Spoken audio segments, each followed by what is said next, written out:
बांग्लादेश भारत से रिश्ते तल्ख करने पर तुला हुआ है। बांग्लादेश की अंतरिम सरकार के चीफ मोहम्मद यूनुस ने अब कह दिया है कि भारत से शेख हसीना के प्रत्यर्पण की मांग की जाएगी, लेकिन उन्होंने ये कहकर विवाद खड़ा कर दिया कि बांग्लादेश में हिंदुओं पर हमले राजनीति से प्रेरित हैं और हमलों से ज्यादा प्रोपेगेंडा फैलाया जा रहा है। हालांकि बांग्लादेश में सड़कों से खुलेआम हिंदुओं के कत्लेआम की धमकियां दी जा रही हैं। भारत से रिश्ते बिगाड़ रहा बांग्लादेश।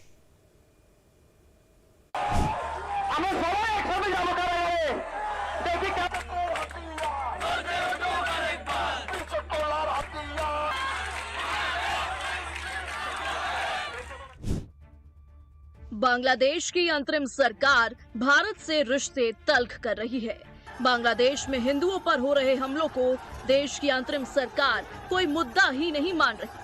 मोहम्मद यूनुस कह रहे हैं कि हिंदुओं पर हमला सिर्फ प्रोपेगेंडा का हिस्सा है और बांग्लादेश में हालात हिंदुओं के खिलाफ नहीं है। हमने अपनी तरफ से पूरी कोशिश की है कि हिंदू समुदाय के सदस्यों समेत देश का कोई भी नागरिक हिंसा का शिकार न बने। हम यह प्रयास जारी रखेंगे। कुछ मामलों में उन्हें हिंसा का भी सामना करना पड़ा है। इस बारे में जो भी प्रचार किया गया वह पूरी तरह से अतिशयोक्तिपूर्ण है। हिंसा के जो छोटे मोटे मामले हुए वे मुख्य रूप से राजनीतिक थे। इन घटनाओं को धार्मिक रंग देकर देश को अस्थिर करने की कोशिशें की जा रही हैं।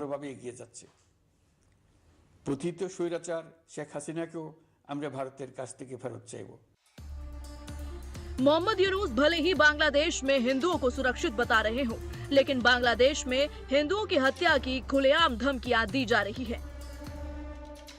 सड़कों पर हिंदुओं के खिलाफ नारेबाजी हो रही है। इस्कॉन संस्था पर प्रतिबंध लगाने की मांग हो रही है और मोहम्मद यूनुस को ये सब कुछ सुनाई नहीं दे रहा।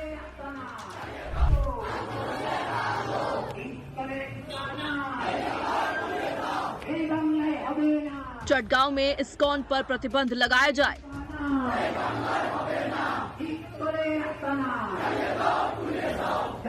एक एक इस्कॉन जाने वाले को पकड़ो।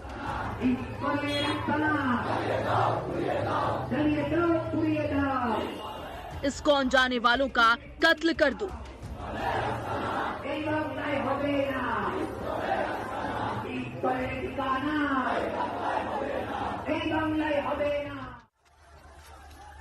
भारत बार बार बांग्लादेश में हिंदुओं पर हो रहे हमले रोकने के लिए बांग्लादेश की अंतरिम सरकार से अपील कर रहा है, लेकिन मोहम्मद यूनुस तो हमलों की बात ही नहीं मान रहे। मोहम्मद यूनुस ने हाल ही में पाकिस्तान से गोला बारूद खरीदा है। ऐसे में मोहम्मद यूनुस के बयानों से लगने लगा है कि वो बांग्लादेश को एंटी इंडिया बना रहे हैं। बांग्लादेश से 5 अगस्त को शेख हसीना भारत पहुंच गई थी। इसके बाद से ही बांग्लादेश में हालात बिगड़ते चले गए। हिंदुओं पर हमले भी बढ़ गए। बांग्लादेश की आबादी 17 करोड़ से ज्यादा है। यहाँ हिंदुओं की आबादी 8% है, यानी बांग्लादेश में करीब 1 करोड़ 35 लाख हिंदू रहते हैं। ढाका और चटगांव में हिंदुओं की बड़ी आबादी है। हिंदुओं पर हमले बढ़े हैं और 5 अगस्त के बाद से हिंदुओं पर हमले के करीब 300 केस सामने आ चुके हैं। इस बीच मोहम्मद यूनुस ने शेख हसीना के प्रत्यर्पण की बात भी कह दी है। उन्होंने कहा है कि जल्द ही भारत से आधिकारिक तौर पर शेख हसीना के प्रत्यर्पण की मांग की जाएगी। शेख हसीना के सत्ता में रहने के दौरान मानवाधिकारों के उल्लंघन के कई मामले सामने आए। बांग्लादेश की सरकार शेख हसीना समेत उन लोगों पर मुकदमा चलाएगी जो छात्र नेतृत्व वाले प्रदर्शनों के दौरान सैकड़ों मौतों के लिए जिम्मेदार हैं।